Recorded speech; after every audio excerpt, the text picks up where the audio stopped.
multidisiplin ilmu ataupun multi gerakan yang bisa kita lakukan. Misalnya dari kawan-kawan FSRD kemarin sempat membuat mural di depan kampus, kemudian dari kawan-kawan organisasi mahasiswa ada yang melakukan kajian buku, dan juga ada beberapa yang melakukan diskusi ataupun konsolidasi menuju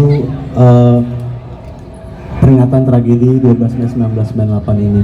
Karena menurut saya penting bagi kami generasi muda, generasi Z yang kadang-kadang lupa kalau Soekarno bilang bahwasannya jas merah, jangan sekali-sekali Anda melupakan sejarah. Dan juga Soekarno juga pernah bilang bahwasannya yang kita lawan adalah bangsa sendiri, karena pada waktu dulu yang dilawan adalah penjajah dari bangsa luar. Mungkin boleh diberikan tanggapannya, Bu, sedikit. Ya, oke, terima kasih. Kalau ditanyakan relevansi, pasti tetap relevan ya.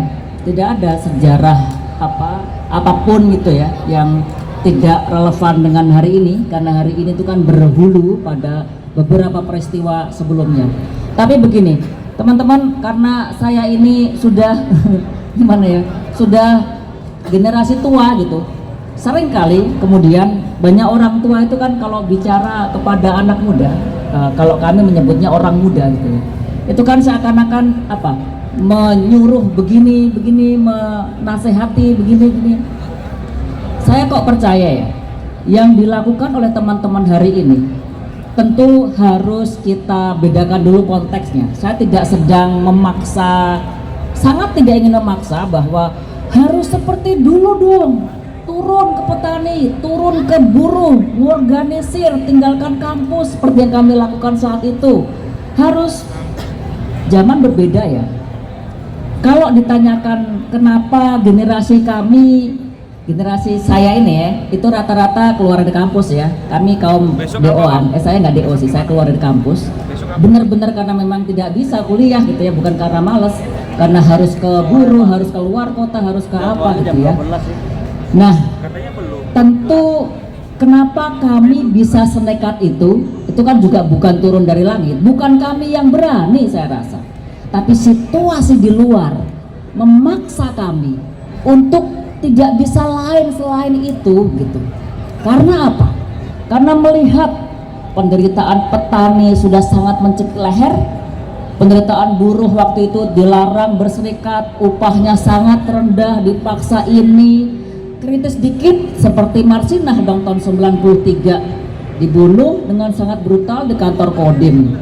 Atau seperti yang lain-lain, bikin pentas teater saja dilarang, atau yang lain-lain, baca buku, nulis novel, nonton film, bikin film segala macam. Nah, artinya setiap zaman memiliki tantangan yang berbeda-beda. Zaman saya adalah zaman ketika kebiadaban Orde Baru benar-benar di titik nadir ya, saya rasa ya. Orang itu dipaksa untuk takut, itu sampai ke urat saraf gitu ya, bener-bener takut, yang takut gitu, bener-bener. Nah itu kan itu kan represi ideologi yang sudah sampai ke mendarah daging ke dalam urat nadi kita. Ketika situasi seperti itu, rasa-rasanya generasi saya saat itu, tapi ini juga tidak banyak, dari sekian ribu mahasiswa juga paling ada hanya beberapa saja gitu. Nggak ada, kalau sebagian besar radikal, sebagian besar progresif sudah selesai reformasi lebih awal, bukan tahun 98 gitu. Pasti sedikit.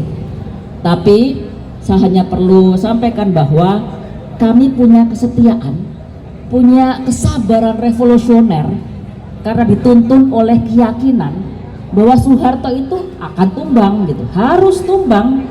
Cepat atau lambat harus tumbang.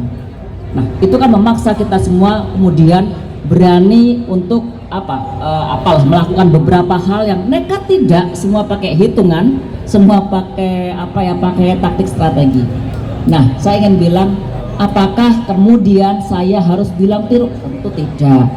Setiap zaman punya wajah sendiri, punya tantangan sendiri, dan saya mengakui, saya mengapresiasi anak-anak muda punya banyak ragam untuk melakukan perlawanan gitu. Zaman saya perlawanan itu ya, apa ya, nggak banyak mediumnya, tapi lihatlah aksi-aksi sekarang ya, mediumnya beragam gitu, ekspresinya beragam, slogan-slogannya cakep-cakep, poster-posternya bagus-bagus. Kalian juga punya karya dalam apa? Dalam lagu, dalam puisi. Saya yakin teman-teman bikin film, punya banyak ekspresi, punya banyak ragam karya, dan semua itu menyumbang pada menyerukan perlawanan, dan semua itu menyumbang pada apa? Pada menguatnya proses demokrasi. Jadi jangan merasa kecil kalau misalnya kenapa ini kami sudah aksi berapa kali apa nih, mulai dari Indonesia gelap, mulai dari sebelum-sebelumnya kok nggak runtuh-runtuh, kok tetap saja kondisi seperti ini. Tenang, itu biasa. Zaman dulu juga perlu puluhan tahun lah, 20 tahun, 30 tahun periode untuk sampai tumbangnya Soeharto. Nah, saya cuman sedikit pengen ini aja satu, saya apresiasi, saya percaya mahasiswa itu kan watak dasarnya itu apa pasti. Satu, kritis, dua, dituntun oleh hati nurani gitu. Apa iya seseorang yang dididik di kampus ya untuk dituntun hati nurani, terus kemudian melihat kebiadaban di depan kita, melihat bagaimana hukum dikangkangi sedemikian rupa ya. Peristiwa MK, peristiwa Taman itu, aduh, itu kebiadaban paling telanjang di Indonesia ini ya. Ini, dan itu awal, tenang, itu awal. Kesini pasti masih akan ada, masih makan ada. Apakah kita semua, apakah anda akan terdiam? Saya percaya tidak. Mediumnya apapun, yakinlah semuanya berkontribusi. Ada kawan-kawan yang aksi, ada yang menyumbang di balik layar, ada yang berekspresi, semuanya berkontribusi. Mungkin itu aja ya, artinya jangan berkecil hati, jangan merasa bahwa kok kita sudah melakukan banyak hal tapi gak banyak perubahan. Tapi yang namanya kesabaran revolusioner, berproses, kesetiaan berjuang itu kan jangka panjang gitu. Dan jangan lupa, keberanian itu harus ditumbuhkan, harus dipupuk, dan harus ditularkan. Kita ini kan latah ya, kalau satu saja temannya kemudian menarik diri, tidak berani, ya pasti yang lainnya akan ikut-ikutan. Saya ingat, saya cuma ini dikit aja, bahwa saya yakin teman-teman pasti tahu yang namanya Wiji Tukul dan puisi Wiji Tukul. Tahu tidak? Tahu ya? Keren.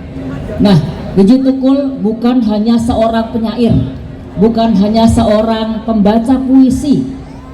Dia aktivis demokrasi, dia pejuang rakyat, dia aktivis PRD.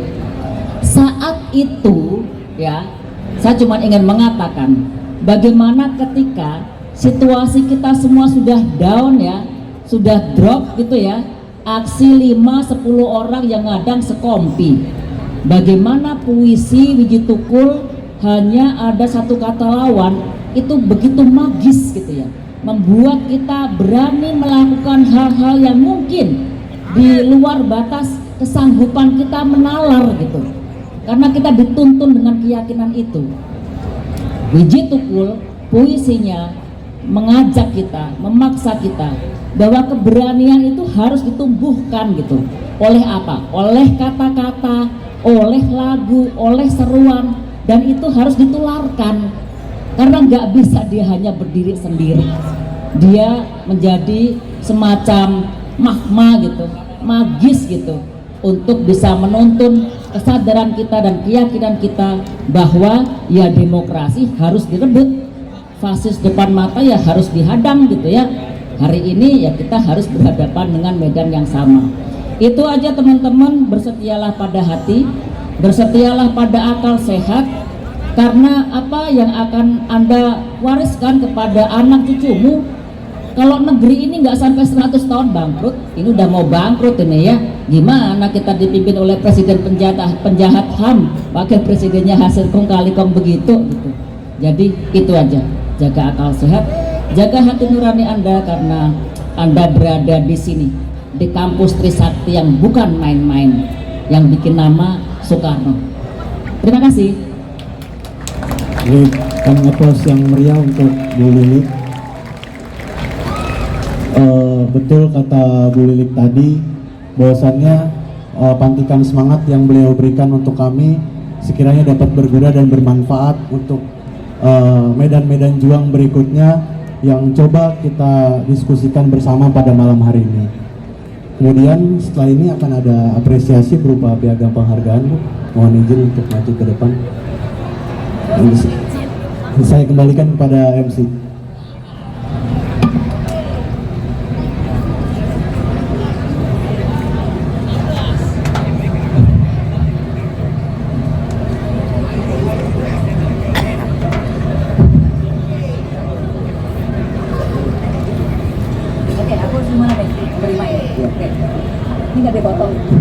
Oke, baik, kepada tim publikasi dan dokumentasi boleh untuk mengabadikan ya momen pada hari ini.